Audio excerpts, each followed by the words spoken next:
Hello friends, welcome back to my channel സിംനാസ് football. അപ്പോഴിത് ഇന്ന് ഞാൻ വന്നിട്ടുള്ളത് നല്ലൊരു ഫ്രൂട്ട് കസ്റ്റാർഡിൻ്റെ റെസിപ്പി ആയിട്ടാണ് കേട്ടോ. അപ്പോൾ ഈ ഒരു റെസിപ്പി എന്ന് പറയുമ്പോൾ നമുക്ക് സിമ്പിളാണ് റെഡിയാക്കി എടുക്കാനായിട്ട്. കസ്റ്റാർഡ് പൗഡറും അതുപോലെ ഫ്രൂട്ട്സൊക്കെ കയ്യിലുണ്ടെങ്കിൽ എളുപ്പത്തിൽ ചെയ്തെടുക്കാൻ പറ്റിയ നല്ലൊരു റെസിപ്പി ആട്ടോ.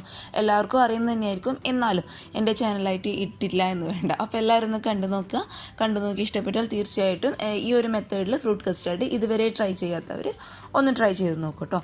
അപ്പോൾ നമുക്ക് പെട്ടെന്ന് തന്നെ വീഡിയോയിലോട്ട് കിടക്കുന്നതിന് മുന്നേ ചാനലിൻ്റെ വീഡിയോസൊക്കെ ആദ്യമായിട്ട് ആരെങ്കിലും കാണുകയാണെങ്കിൽ സബ്സ്ക്രൈബ് ചെയ്യാതെ പോകരുത് കേട്ടോ. അപ്പോൾ നമുക്ക് പെട്ടെന്ന് തന്നെ ഈ ഒരു ഫ്രൂട്ട് കസ്റ്റേർഡ് റെസിപ്പി എങ്ങനെയാണ് ചെയ്യുന്നത് നോക്കാം. ഈ ഒരു ഫ്രൂട്ട് കസ്റ്റേർഡ് റെഡിയാക്കാനായിട്ട് നമുക്ക് മെയിനായിട്ട് വേണ്ടത് പാലാണ് കേട്ടോ. അപ്പോൾ പാലിൻ്റെ അളവ് എന്ന് പറയുമ്പോൾ ഇത് എൻ്റെത് 250 ml കപ്പാണ്. ഇങ്ങനെയുള്ള കപ്പിൽ 2 കപ്പ് പാല് നമുക്കൊരു പാനിലോട്ട് അങ്ങോട്ട് ഒഴിച്ചു കൊടുക്കാം. അതായത് ഇതേ 1 കപ്പ് മുഴുവനായിട്ട് ഞാൻ ഒഴിച്ചു കൊടുത്തിട്ടുണ്ട്. അതേപോലെ ഇതേ 1 കപ്പും കൂടി. അപ്പോൾ 250 ml കപ്പിൽ 2 കപ്പ് പാല്.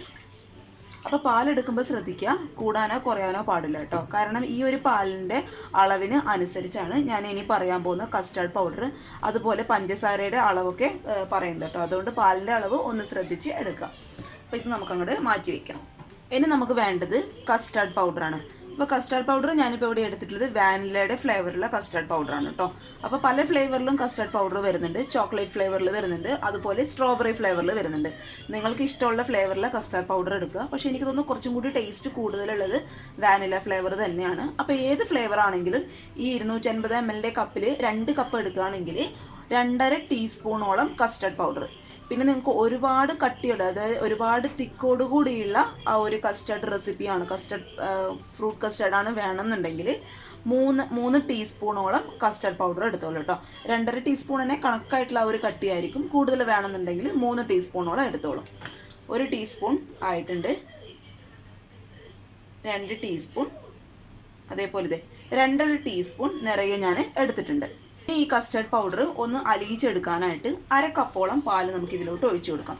അതായത് നമ്മൾ 250 ml 2 കപ്പിൽ പാലെടുത്തല്ലോ, അത് കൂടാതെ 1/2 കപ്പ് എക്സ്ട്രാ പാലും കൂടി കേട്ടോ.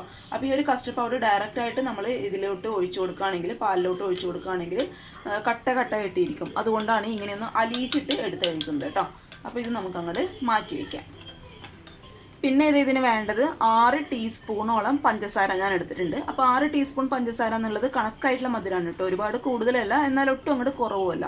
അപ്പോൾ ഒരുപാട് മധുരം വേണമെന്നുള്ളവർക്ക് 7 മുതൽ 8 ടീസ്പൂൺ വരെ പഞ്ചസാര എടുക്കാം. ഇനി ഒട്ടും മധുരം വേണ്ടാന്നുള്ളവർക്ക് പഞ്ചസാര അങ്ങോട്ട് അവോയ്ഡ് ചെയ്യാം കേട്ടോ. ഇനി ഇതേ നമ്മൾ എടുത്തു വെച്ച പാല് നമുക്ക് ആദ്യം ഒന്ന് തിളപ്പിച്ചെടുക്കണം.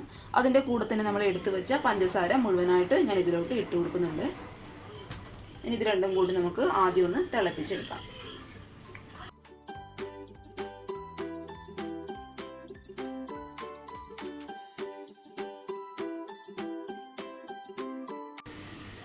അപ്പോൾ ഇതേ നമ്മൾ ഒഴിച്ചു കൊടുത്ത പാല് നന്നായിട്ട് ഒന്ന് തിളച്ച് വരുന്ന സമയത്ത് നമ്മൾ നേരത്തെ റെഡിയാക്കി വെച്ച കസ്റ്റർഡ് പൗഡറിൻ്റെ ആ ഒരു മിക്സ് ഒന്നും കൂടി സ്പൂണ് കൊണ്ട് മിക്സ് ചെയ്തതിന് ശേഷം നമുക്ക് ഇതിലോട്ട് ഒഴിച്ചു കൊടുക്കാം.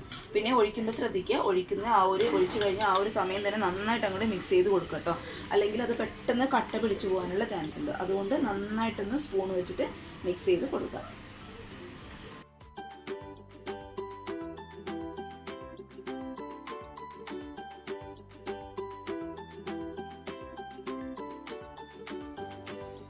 ഞാൻ സ്റ്റൗ ഒക്കെ ഓഫ് ചെയ്തു. ഇനി ഇതൊന്ന് ചൂടാറിയതിന് ശേഷം നമുക്ക് ഫ്രിഡ്ജിൻ്റെ നോർമൽ റാക്കിലോട്ട് 1 മണിക്കൂറെങ്കിലും തണുപ്പിക്കാനായിട്ട് മാറ്റി വയ്ക്കാം കേട്ടോ. അപ്പോൾ ഈ ഒരു പാനിൽ നിന്ന് മാറ്റി കൊടുത്തതിന് ശേഷം മാത്രം ഫ്രിഡ്ജിലോട്ട് വയ്ക്കുക കേട്ടോ. ഈ ഒരു പാനിൽ നിന്ന് മറ്റൊരു പാത്രത്തിലോട്ട് മാറ്റി കൊടുക്കുക. അതിനുശേഷം ഫ്രിഡ്ജിൻ്റെ നോർമൽ റാക്കിൽ 1 മണിക്കൂറെങ്കിലും തണുപ്പിക്കാനായിട്ട് മാറ്റി വയ്ക്കാം. കസ്റ്റേർഡ് ഫ്രിഡ്ജിൽ വെച്ച് തണുക്കുന്ന ആ ഒരു സമയം കൊണ്ട് നമുക്കിതിനാവശ്യമായിട്ടുള്ള ഫ്രൂട്ട്സ് ഒക്കെ ഒന്ന് കട്ട് ചെയ്തെടുക്കാം. അതിനായിട്ട് ഇത് ആപ്പിൾ ചെറുതായിട്ട് കട്ട് ചെയ്ത് ഞാൻ എടുത്തിട്ടുണ്ട്. അതുപോലെ 2 കളറുള്ള മുന്തിരി എടുത്തിട്ടുണ്ട് കേട്ടോ. മുന്തിരി ഇപ്പം ഞാനിവിടെ കട്ട് ചെയ്തിട്ടാണ് എടുത്തിട്ടുള്ളത്. അപ്പോൾ എൻ്റെ അത്യാവശ്യം വലിയ മുന്തിരി ആയതുകൊണ്ട് കട്ട് ചെയ്ത് എടുത്തു. അപ്പോൾ നിങ്ങളുടെ കയ്യിൽ കുഞ്ഞു മുന്തിരിയാണ് ഉള്ളതെങ്കിൽ കട്ട് ചെയ്യേണ്ട ആവശ്യമില്ല കേട്ടോ. പിന്നെ ഇതേ മാങ്ങ ചെറുതായിട്ട് കട്ട് ചെയ്തിട്ടുണ്ട്. അതുപോലെ ഇതേ പൊമോഗ്രാനൈറ്റ്, അത് ഇതേ അല്ലി മാത്രം കുറച്ച് എടുത്തിട്ടുണ്ട്. നിങ്ങളുടെ കയ്യിലുള്ള ഇഷ്ടത്തിനനുസരിച്ച് നിങ്ങൾ ഫ്രൂട്ട്സ് എടുക്കുക. നിങ്ങൾക്ക് വേണമെങ്കിൽ പൈനാപ്പിൾ കട്ട് ചെയ്തെടുക്കാം. അതേപോലെ പിന്നെന്താ കിവി ഉണ്ടെങ്കിൽ കിവി കട്ട് ചെയ്തെടുക്കാം, സ്ട്രോബെറി കട്ട് ചെയ്തെടുക്കാം. നിങ്ങളുടെ ഇഷ്ടത്തിനനുസരിച്ച് നിങ്ങൾക്ക് എന്താണോ ഫ്രൂട്ട്സ് കിട്ടുന്നത് അത് കട്ട് ചെയ്തെടുക്കുക കേട്ടോ. പഴം ഉണ്ടെങ്കിൽ പഴം കട്ട് ചെയ്തെടുക്കാം, നിങ്ങളുടെ ഇഷ്ടത്തിനനുസരിച്ച് ചെയ്യാം. അപ്പോൾ എൻ്റെ കയ്യിൽ ഈ ഒരു ഫ്രൂട്ട്സ് മാത്രം ഉള്ളതുകൊണ്ട് ഇത് മാത്രം ഞാൻ കട്ട് ചെയ്തെടുത്തിട്ടുണ്ട്. ഇനി ഇതിലോട്ട് നമുക്ക് 1 ടേബിൾ സ്പൂണോളം പഞ്ചസാര ഞാൻ ഇട്ട് കൊടുക്കുന്നുണ്ട്. അത് നമ്മൾ എന്തിനാ അങ്ങനെ ചെയ്യുന്നത് വെച്ചാൽ നമ്മുടെ ഫ്രൂട്ട്സിന് ഒന്ന് മധുരം പിടിക്കാൻ വേണ്ടിയിട്ടാണ് പഞ്ചസാര ഇട്ട് കൊടുക്കുന്നത് കേട്ടോ. അപ്പോൾ ഇത് 1 ടേബിൾ സ്പൂൺ നിറയെ ഞാൻ ഇട്ട് കൊടുത്തിട്ടുണ്ട്. ഇനി നമുക്ക് ഇതും കൂടി ആ കസ്റ്റാർഡ് തണുക്കുന്ന ആ സമയം കൂടി ഇതും കൂടി നമുക്ക് ഫ്രിഡ്ജിൽ വെച്ചിട്ട് ഒന്ന് സെറ്റ് ചെയ്യാം കേട്ടോ. നന്നായിട്ട് തണുപ്പിക്കാം, കാരണം അപ്പോഴേ നമ്മുടെ പഞ്ചസാരയൊക്കെ ഒന്ന് അലിഞ്ഞ് ഫ്രൂട്ട്സ് നന്നായിട്ട് മധുരമായിട്ട് വരും കേട്ടോ. അപ്പോൾ നമുക്ക് ഇതും ഒരു മണിക്കൂറെങ്കിലും ഫ്രിഡ്ജിൽ തണുക്കാനായിട്ട് അങ്ങോട്ട് മാറ്റി വയ്ക്കാം.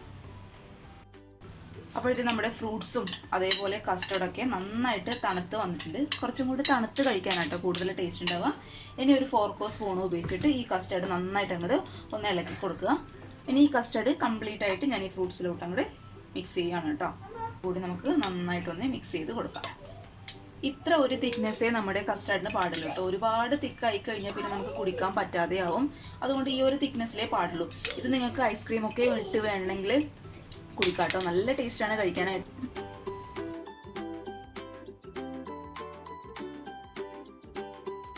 ഗ്ലാസ്സിൽ സെർവ് ചെയ്തതിന് ശേഷം ഒരു ഭംഗിക്ക് വേണ്ടിയിട്ട് ഫോട്ടോ ഒക്കെ വീഡിയോ ഒക്കെ എടുക്കും ഭംഗിക്ക് വേണ്ടിയിട്ട് കുറച്ച് പൊമോഗ്രാനൈറ്റ് ഞാനിതിൻ്റെ മുകളിലോട്ടായിട്ട് ഇട്ട് കൊടുത്തിട്ടുണ്ട്. നല്ല ടേസ്റ്റാണ് കേട്ടോ തണുത്തിട്ടൊക്കെ കഴിക്കാനായിട്ട്. അപ്പോൾ എല്ലാവരും ഒന്ന് റെഡിയാക്കി നോക്കുക.